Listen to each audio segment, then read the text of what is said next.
Revenge with Karen. God help me if I misplace one more receipt, I muttered to myself, elbow deep in the kind of Excel sheet that makes your eyeballs vibrate. It was the color-coded hellscape of a $20 million state grant renewal, the kind where if one line item's off, the funding gods smite you, and the whole department gets emails like, "Please explain why you spent $73 on miscellaneous adhesive." I hadn't taken a real lunch break in 2 weeks, unless you count chewing almonds while double-checking federal audit language. My eyes burned. My back cracked like bubble wrap every time I shifted. But this was the job. I'd been holding the company's grant pipeline together with duct tape, coffee, and sheer spite for 6 years. No one else wanted to touch compliance. It was the graveyard of ambition. The kind of work that didn't get you praise, just silence, which is somehow worse. When things went wrong, everyone blamed you. Things went right, they just assumed it was automatic, like breathing or email filters. My department was me, 3 temps who came and went faster than Tinder dates, and a printer named Gerald that jammed whenever the room got too humid. The last time I asked for hiring support, I got a 2-word reply from HR, maybe Q4. That was 8 quarters ago. Still, I believed in the mission. I believed in clean books, tight language, bulletproof submissions. I believed in doing it right. The company built education tech for underserved schools, and this grant, it kept our whole data initiative alive. Without it, we weren't modernizing anything. We were going to be scraping together Chromebooks like they were WW2 ration tins. And yeah, before I go on, real quick, if you're listening to this and you've made it this far, first off, bless you truly. And second, do me a favor, tap that follow button, like this story. I know, everyone says that. But 95% of folks never subscribe, and it actually helps our little team keep making these chaos-filled office tales. All right, back to the scene of the slow-motion train wreck. So there I was, staring down the barrel of another state grant renewal. The language had changed again. Compliance statutes about data transparency and community feedback had been wedged in like sneaky little time bombs. I'd already flagged 5 sections that would need legal review. I was juggling 10 open tasks, each with sub-deadlines that would make a medieval torture nod in respect. The CEO, he'd been MIA for 2 weeks on some strategic sabbatical, which everyone knew meant fly fishing in Montana with people named Trent. I didn't care, never bothered me much. He mostly signed what I gave him and smiled for press photos. But that's when the shift started. Claire. The name came like a distant rumble first. "You'll be looping in Claire on grant planning now," someone from Ops whispered in Slack, like saying her name might summon her. Claire was the CEO's daughter. She'd recently been appointed Chief Strategic Liaison, which is corporate for nepotism with benefits. Had that glossy sheen of someone who'd never filled out a timesheet. Ivy League degree, no experience. Walked around barefoot in the office once, talking about grounding energy. The kind of person who thought compliance was just a suggestion and team alignment meant brunch. The moment she was announced, the emails changed. The calendar invites got weird. Suddenly, everything I did needed visibility. My draft emails got CC'd. Every tiny request I made, contractor, for a new license, for someone to please review the updated funding guidelines, was met with chirpy, "let's circle back" replies from Claire. She blocked my hiring requisition within 3 days of her arrival. Couldn't we just automate some of this? She'd asked with a kind of dangerous curiosity, like a toddler holding a chainsaw. I was too busy plugging holes in the leaky boat to push back. I thought maybe she'd get bored, redecorate a conference room, or take up meditation. But then she started sitting in on leadership sinks. She started cutting me off mid-sentence, telling others that compliance slows us down or grants are just paperwork, as if a $20 million check came with a smiley face sticker and a handshake. Still, I didn't fight her. Not then. I kept my head down, quiet, resigned. I did what I always did, found the loopholes, made the deadlines, stayed invisible. But a part of me started documenting. Not for revenge, not for justice, just in case. Because something in Claire's eyes told me she'd never read the fine print, and I'd spent the last 6 years writing it. The first time Claire rejected a request, I assumed it was a misunderstanding. My email had been clear, bullet-pointed, came with attached workload projections, showing that my team had taken on 138% more responsibilities since the last funding cycle. I even included a neat little chart. I thought naively she'd see the bottleneck and approve the new analyst role without blinking. Her reply was a one-line slap to the face. Let's hold off for now. Curious if some of this could be automated. Automated. She wanted to automate grant compliance. Like I could feed 342 pages of evolving state regulation into a blender and pour out a legally binding, audit-proof strategy smoothie. I stared at the screen for 5 full minutes, wondering if I should laugh, cry, or draft a resignation letter in wingdings. I didn't reply. Not then. Instead, I updated my private folder titled CYA, just in case. Started it back in 2019 after a junior VP accidentally deleted 2 months of federal communication logs and blamed it on my team. I'd backed everything up on a thumb drive then. I still did now. Emails, policy documents, approvals, PDFs with timestamps, digital breadcrumbs, neatly sorted in folders named after dead sitcom characters so no one would guess what they were. Still, I tried to play nice. The next week, invited Claire to a grant planning sync. I figured maybe she just didn't get it yet. That if I walked her through the back end of what we did, how a single line of wording could trigger a financial audit, how one missed clause could put us in breach, she'd at least respect the complexity. She showed up 9 minutes late with a smoothie the color of moss and AirPods still in her ears. I was halfway through explaining a line item change, minor but essential update about matching funds, when she waved a hand. Wait, she interrupted, blinking at her phone. I'm sorry, but this is so dense. Can't we just put this through legal and move on? I mean, compliance just makes everything harder, right? The silence that followed was volcanic. My mouth opened, then shut. I looked at the others on the call. Nobody met my eyes. Not Brian from Ops, not Alina from Partnerships. It was like everyone had collectively decided to pretend I wasn't there, or worse, that I was the problem. I ended the meeting early, claimed I had another call, turned off my camera, and just stared at the blank screen afterward. The heat that flooded my face wasn't embarrassment. It was something quieter, colder. The realization that I was on an island, and the bridge back to shore had just been gleefully torched by someone who thought Google Docs was a compliance system. After that, Claire's authority metastasized. She started using phrases like alignment initiative and compliance friction, and no one called her out. Not even the CEO. He just smiled his tired smile, the kind of smile dads give when their kids smash a vase. But it was Grandma's vase, and Grandma's already dead, so what's the point? 1 week later, Claire quietly revoked my access to the budgeting dashboard for security reasons. She approved a flashy new dashboard tool that gave real-time color-coded KPI reports to the board, but completely ignored audit trails. My team had to start using spreadsheets again, manual entries. I hadn't manually logged transactional timestamps since 2017. I woke up at 2 a.m. every night for a week, panicked I'd missed something. Still, I said nothing publicly. I didn't rant in meetings. I didn't beg for help. Instead, I documented everything. I watched Claire forward one of my redlined grant drafts to an intern with the note, "Can you make this sound less government-why?" I took screenshots. I archived her Slack messages where she called the upcoming compliance workshop a snooze fest of legalese. She started referring to herself as the grant whisperer on all staff calls, even though she hadn't read a single disbursement protocol. Heard from a friend in legal that she wanted to gamify the training modules for ethics certification, as if ethics was something you earned with badges and a leaderboard.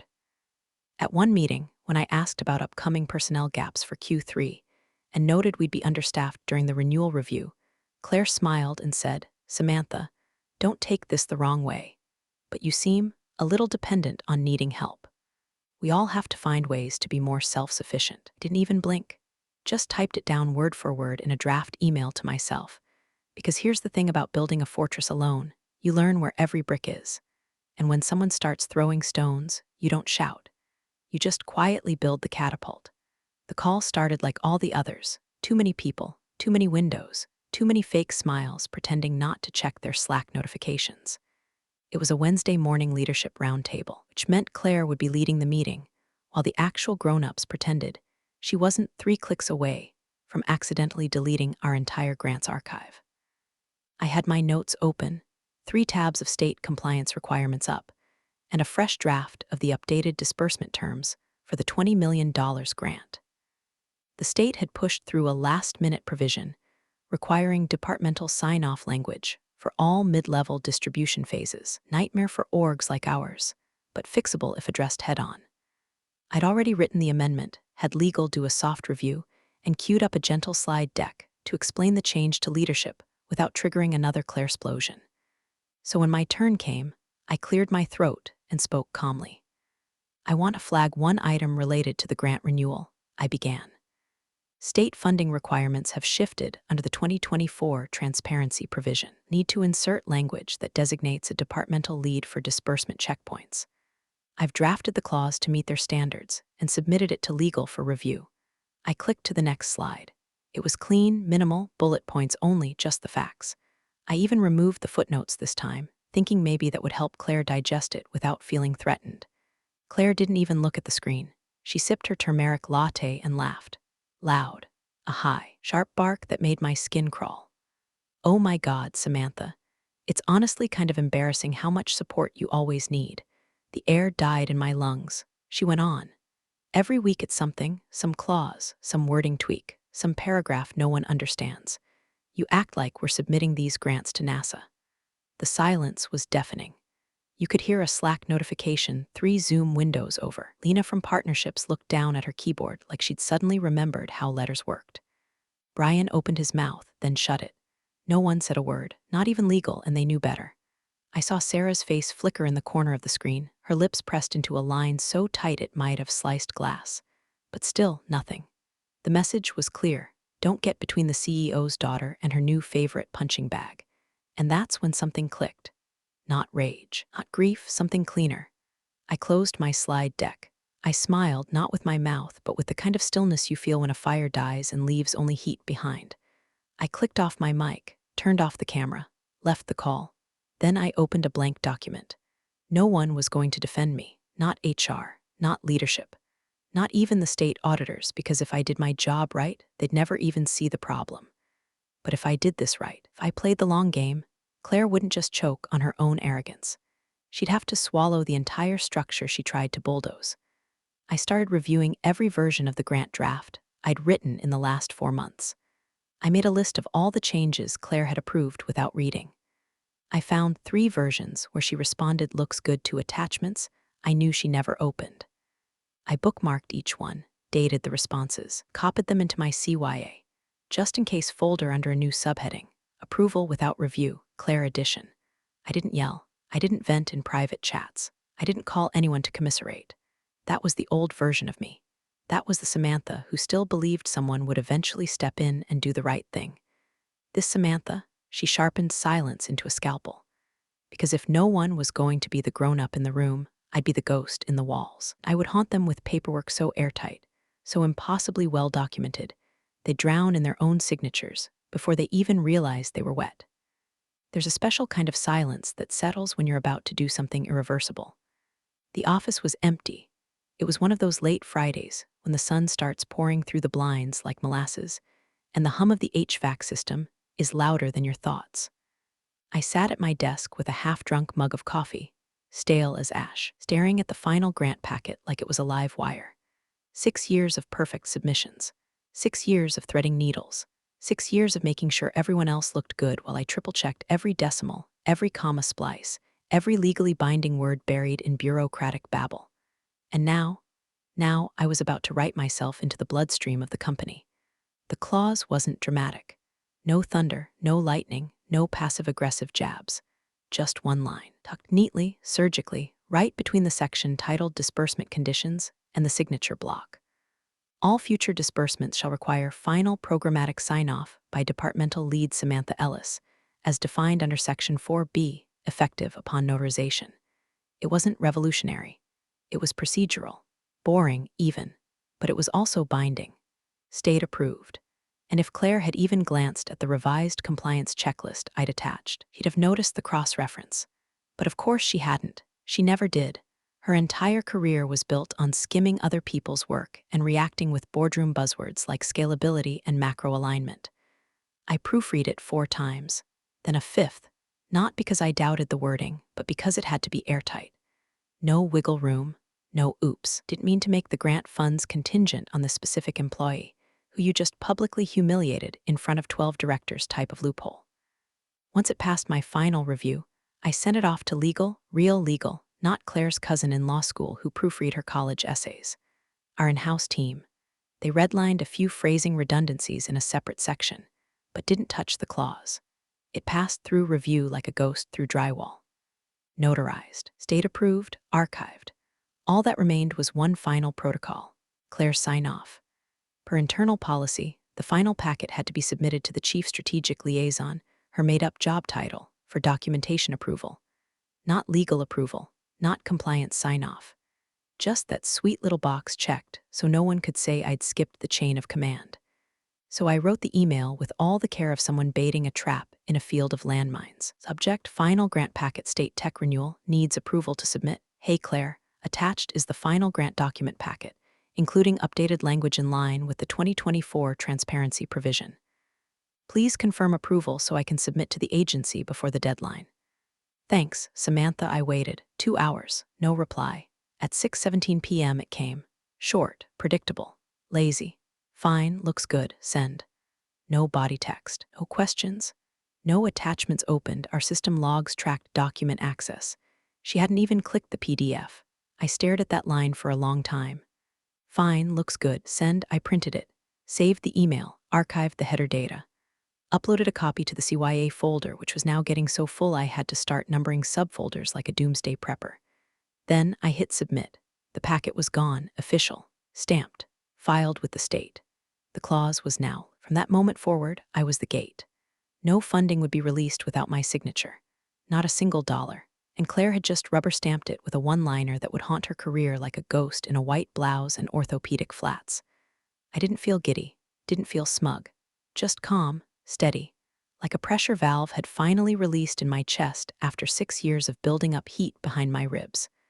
I shut down my computer, picked up the empty mug, walked past the rows of silent desks and flickering monitors. I didn't look back, because some people take power by demanding it. I had just taken mine by writing it into the rules they never bothered to read. The day I delivered the grant packet felt like any other, gray, uneventful, humming with the kind of artificial peace only fluorescent lighting can provide. Claire was out, rebalancing her energy at a leadership retreat in the South Conference Room, where she dragged a fiddle-leaf fig tree and a whiteboard with the words Q3 Vibes only scribbled across it. I didn't care. She could sage the copier for all I cared. My work was already done. I walked the envelope over to legal like I was dropping off dry cleaning. Inside it, 82 pages of pristine, notarized bureaucracy, with the new disbursement clause buried in the body like a loaded round in a bouquet of daffodils. I handed it directly to Michael from counsel, a tired man with the posture of a question mark, and the quiet understanding that anything coming from me was probably not as boring as it looked. "This is the final?" he asked, eyeing the seal. "Signed, notarized, reviewed by agency counsel," I said. "Needs to be logged before the strategy session." He nodded, didn't even open it, just logged it in and placed it on the corner of his desk under a plaque that read in God We Trust. Everything else gets redlined. The strategy session was scheduled for 10 o'clock a.m. the next morning, but Claire strutted in at 10:12 like a real housewife returning from rehab, smiling, glistening with spray tan and false accomplishment. She had a lavender smoothie in one hand and a printed copy of our mission statement in the other. She kept waving around like it was the Constitution. I took my usual seat, 3 chairs down from legal, across from the guy in charge of culture ops, which I think means meme curation now. I had the envelope back in hand, still sealed, the company logo printed cleanly across the flap. A tiny bomb in manila beige. Claire opened with a 10-minute monologue about amplifying initiative ownership and removing blockers to innovation, which apparently included the friction of my department. I mean, she laughed, not even bothering to glance my way. We still have one whole team that basically just checks other people's grammar. Compliance isn't supposed to be this loud, right? That got a chuckle from someone down the table, Alina maybe, or the new VP of strategic something or other. I didn't register who. I just stared at Claire, not angry, not hurt, just watching. She didn't stop. Samantha's team. Honestly, half the time I forget they're even here. They operate like they're underwater. No visibility, no ownership, just paperwork and panic. I exhaled through my nose. Slowly, folded my hands on the table. And when the laughter faded into that awkward hum of people unsure if they'd just witnessed a joke or a small corporate homicide, I reached into my bag and pulled out the envelope. I didn't say a word. I just slid it down the table toward Michael. Manila scraped softly against the wood, one of those tiny, perfectly timed sounds that cuts through the din like a needle through silk. He looked down at it, confused. "What's this?" Claire kept talking, oblivious, basking in the last fumes of her own monologue. "Just the updated packet," I said. "Filed, notarized, per Claire's approval." That stopped her, mid-sentence, just for a second. She blinked like a light flickering in a storm. Michael looked at the envelope again, then at me, then at Claire. He didn't open it, not yet, just placed it beside his notes, and the meeting rolled on. Claire didn't bring me up again, but I noticed the twitch in her eye when I leaned back, silent and steady, watching the countdown begin. Because there's a kind of power in patience. And I was done playing chess with people who didn't know I was the one carving the board. The envelope sat untouched for most of the day like a landmine. Everyone forgot they stepped on. Meetings came and went. People passed it on Michael's desk, coffee mugs orbiting around it like it was just another printout waiting for staples. But it wasn't. I was in the middle of reviewing a junior analyst's attempt at a budget projection. Some poor soul Claire had convinced to streamline the grant allocation process by pasting pie charts into Word docs. I got the calendar ping. Subject, review, final grant packet, urgent time, 3:30 p.m. location, boardroom, a no sender listed, just the invite. I walked in and immediately clocked the mood. Quiet, too quiet. Claire was there, fidgeting with her phone like it owed her money. The CEO sat at the head of the table, fingers templed in that fake Zen way that screams, "I don't know what's happening, but I'm going to act like I do." A couple of the senior VPs had been roped in for the optics. Legal was seated near the middle, flipping through the packet like they were digging for a will someone swore didn't exist. Michael adjusted his glasses, cleared his throat, and read from page 74. Right. Under disbursement conditions, new language appears to have been inserted after the last compliance checkpoint. "Let me read it aloud," he paused, adjusted the pages, then continued. Voice crisp, but slowing down like a man reading a riddle he suddenly didn't understand. "All future disbursements shall require final programmatic sign-off by departmental lead Samantha Ellis, as defined under Section 4B, effective upon notarization." Silence, like deep silence. Claire blinked. Twice. Her jaw moved like she wanted to say something, but her throat hadn't caught up. The CEO sat back, slowly, like he was trying to melt into the chair. Air in the room got thick. Not with sound, with realization. Michael's eyes stayed glued to the page. He didn't look at me. He didn't look at Claire. Just read the line again to himself. Then he turned one page back and one forward, confirming it wasn't some error, some sneaky add-in by a rogue intern. Then finally, he lifted his eyes and asked, calm, clinical, "Who approved this clause?" No one answered. I sat still. Didn't shift in my seat. Didn't blink. Just let the stillness bloom like a bruise in the middle of the table. Claire's mouth opened. "What I don't." Michael leaned forward, retrieving a second sheet from the envelope. There's an accompanying email chain. From Samantha, submitting the final draft for review. Timestamped last week. And this one, he held up a printed screenshot, "Is the reply from you, Claire? Fine, looks good. Send." Her expression folded inward like a paper bag caught in the rain. The color drained out of her cheeks so fast I half expected her to reboot. Her voice, when it came, was brittle. I thought it was just, I didn't read." Michael raised an eyebrow. "You approved legal language without reading it." The CEO shifted in his seat. "Claire," he said quietly, not scolding, not angry, just stunned. One word, like he didn't recognize her voice anymore. She turned to me then, eyes wide, voice rising. "Didn't you tell me that clause was in there?" I tilted my head, the faintest smile brushing the corner of my mouth. "I submitted it per protocol," I said. "You had full access." I followed the chain of command. Michael nodded slowly, confirming it was submitted through the correct approval process. Notarized, reviewed, filed. Another VP muttered, "Is that clause valid?" Michael's gaze hardened. "It's in the final copy, and it's legally binding." Claire slumped back. Someone had just cut a cord inside her spine. The CEO still hadn't moved. He looked at me, really looked at me, for the first time in months. I didn't speak. I didn't have to. The paper spoke for me. Michael held up the printed email again, cleared his throat, and read it aloud for the second time, like a priest repeating the sins of the flock at a funeral no one wanted to attend. "Fine, looks good. Send, just that." No salutation. No context. No questions. Like she was confirming a lunch order, not signing off on the distribution terms of a $20 million grant. A beat passed, then another, and then all hell broke loose, but quietly. The way it does when everyone's too high-ranking to raise their voice. Claire, one of the board members, said, carefully enunciating like he was trying to walk a dog backward through traffic. You explain why you authorized legal language changes without actually reading the document. I didn't think it was, Claire stammered, her voice wobbling like a dollar store folding chair under real pressure. I assumed it was just formatting. I mean, Samantha sends these all the time, and Samantha sends grant packets. Another VP interrupted, her voice cold as hospital tile. You're the one who chose to be the final checkpoint. That's your job title, isn't it? Chief Strategic Liaison. Claire's face turned a shade paler than printer paper. Her eyes darted around the room like she was looking for an eject button, or maybe a time machine. I didn't realize that clause was in there, she said, quieter this time. She buried it in legalese. How was I supposed to? Michael, still composed, tapped his finger on the clause again. All future disbursements shall require final programmatic sign-off by departmental lead Samantha Ellis. That's not buried, he said.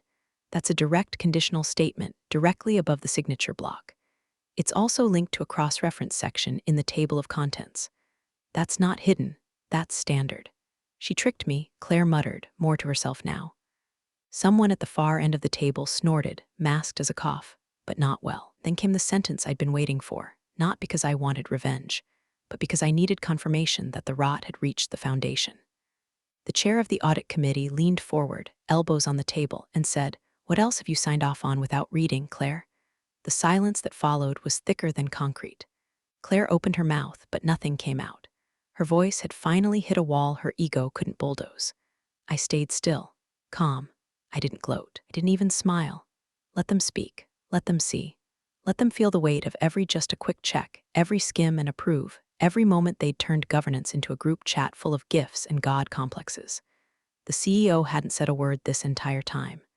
Just sat there, shoulders hunched forward like gravity had decided to concentrate all its force on one man's spine. His eyes didn't leave the table, didn't look at Claire, didn't look at me, because he knew she hadn't just approved a clause. She detonated the most critical funding stream the company relied on to survive the fiscal year. And she'd done it because she thought she was untouchable. She wasn't, and he had given her the keys. Now she was behind the wheel of a flaming car, and the only person with a fire extinguisher was me. Still, I didn't move, didn't speak. I didn't need to, because the most satisfying sound in the world isn't applause. It's the sound of someone finally realizing you were the adult in the room all along. By the time the call with the state agency was arranged, the room felt like a war hospital, quiet, tense, and full of men in suits pretending not to bleed out. It was 9:42 a.m. the next morning. A rush call, the kind that overrides calendars and wakes up VPs in different time zones. The email thread had grown 10 heads overnight. Legal had tried to slow things down, asked to review options, but the grant disbursement schedule was already ticking. The first funding checkpoint was less than 10 business days away. They needed clarity, so the state agency's grants oversight manager, Martha something, sharp voice, even sharper tone, was patched in on speaker. Michael from legal greeted her. "Thanks for joining, Martha. We're looking for confirmation regarding a recently notarized clause on our grant agreement, specifically the section requiring final programmatic sign-off by departmental lead Samantha Ellis. We need to understand if that clause is enforceable." A few board members leaned forward. Claire sat like she was carved from stone, her arms crossed tight enough to crush a wine glass between her elbows. The CEO hadn't said more than 2 words since yesterday. Martha didn't waste time. "Yes, we've reviewed your submitted and notarized grant documents," she said. "Disbursement clause is fully compliant with our transparency provisions. The state has acknowledged and ratified the clause." Someone on our side, probably the CFO, started to speak. "So just to clarify, if that individual is unavailable," Martha cut him off. "There is no workaround. The grant was approved with named departmental oversight explicitly stated. Any attempt to bypass that would breach terms and halt disbursement." She said it so cleanly. No emotion, no room for negotiation. Just policy, one sentence, and half the room deflated like a punctured bouncy castle. The agency will only release funds, she continued, upon final sign-off from Samantha Ellis. She is now the sole named approver under disbursement compliance. Someone coughed. Someone else muttered Jesus. Then came the whispering. Two board members, one after the other, leaned in to one another with that frenzied, frantic hush reserved for people trying not to sound panicked on a live mic. A third started flipping through printed copies of the grant like maybe the paper would tell a different story. And then the investor left. Just clicked out of the Zoom tile. A soft exit ping. No announcement. No reason. Just gone. Claire looked like she'd swallowed her own tongue. Her voice, when it came, was papery. Can't we redact it or amend it somehow? Michael shook his head. Not after notarization and agency ratification. This is locked. Claire turned toward me slowly, like I held the lever to the trapdoor under her chair. I didn't flinch. I didn't blink. Why would you even write that clause? She asked, like it was personal. It's a standard clause under the new 2024 provision, I said calmly. We needed departmental oversight language to meet the transparency requirement. I included it. You approved it. You knew I wasn't going to read the whole thing. That sentence just hung there. Raw, stupid, true. Michael looked like he'd just developed a migraine in real time. The CEO finally spoke. Quiet, tired, Claire, and that was all. I sat there, unmoved, emotionless, not smug, not vengeful, just present. Because for once, I wasn't invisible. I wasn't the ghost in the spreadsheet. I was the line in the contract, the name they couldn't erase. And I wasn't going anywhere. Michael cleared his throat. Everyone turned. The boardroom was so quiet, the air conditioner sounded like a jackhammer. Claire looked like a mannequin that had seen God. The CEO's eyes were on the table, fists balled like he was trying to compress the moment into something he could survive. Michael adjusted his glasses, though I could see his hands weren't as steady as usual. Well, he said, voice even, almost gentle. As it stands, funds cannot be released without final sign-off. He looked straight at me. Samantha, do you sign? I could feel every eye in the room pivot. The tension hit like pressure on a cabin door mid-flight. For a split second, I let the question hang, not for drama, but because silence is power, and they'd all given me a masterclass in how not to wield it. I straightened my blazer. Smiled, not big, not smug. Just a small, serene thing. Smile that belonged to someone who had outwaited a storm and was now rearranging the sky. No, I said softly. Not yet. Claire flinched like I'd slapped her across the face with a binder. I'll sign, I continued, once my team has the staffing support I've requested for the last 3 quarters. At least 2 full-time analysts. And I want the compliance queue removed from backlog, immediately. I could hear pens scratching, chairs shifting, phone vibrating quietly in someone's pocket that no one dared reach for. Oh, I added, and I want it in writing, Claire is removed from all compliance-adjacent approvals.